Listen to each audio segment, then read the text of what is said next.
Situated to the northwest of India, Rajasthan, called the country of the kings, is a rural region with a very traditional character.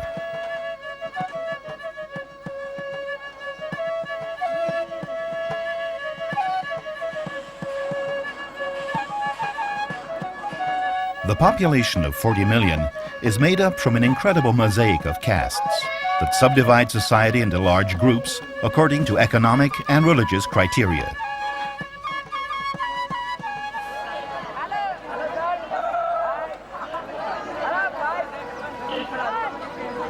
The people of Rajasthan are of Aryan origin, having come from Central Asia about 1500 BC, and Hindu Rajput warriors.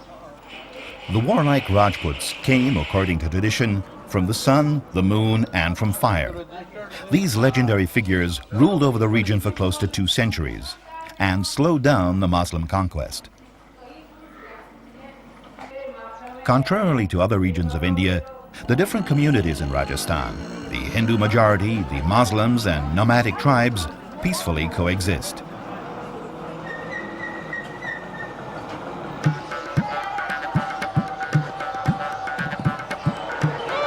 Cradle of stories of chivalry and impregnated by a very feudal past, daily life has kept its very traditional character. The men, women, and children of Rajasthan can be picked out by their proud bearing and an irritating concern for honor.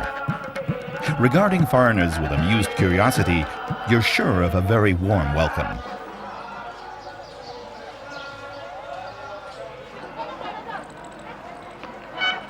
According to the color of their turban and the way in which they wind them, the men show their membership of a caste or of a region.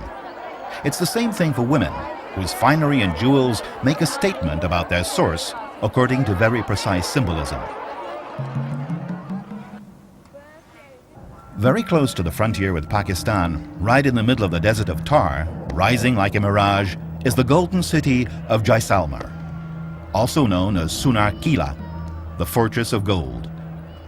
On the old caravan route, it was founded in the 12th century. The city still preserves many testimonies to the splendor of the Rajputs, those Hindu kings that reigned over Rajasthan for close to 200 years. Their resistance against the Muslim invaders was the source of many epic stories, the forerunners of tales of knights and chivalry in the Middle Ages.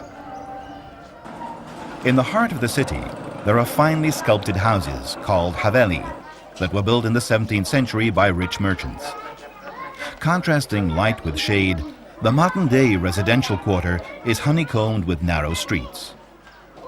There, the sacred cows of the Hindus are allowed to move freely.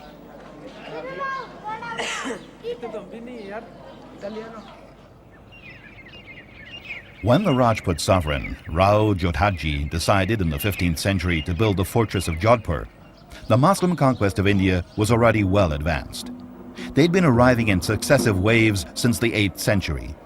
These Mughals, Muslims from Central Asia, finished up by building the Mughal Empire and took land from the Rajputs.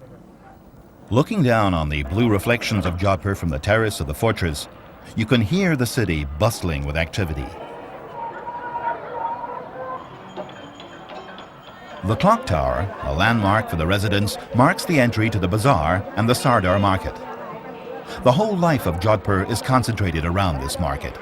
Fruit and vegetables, miraculous potions, and cloth are all sold there by auction.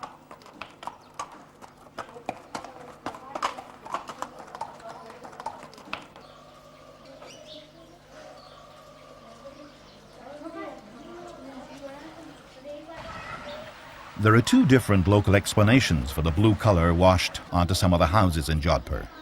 For some, the blue color is a means of distinguishing the houses of the inhabitants from a superior caste, that is, the Brahmins. For others, it's simply a protection against mosquitoes, who don't like the color.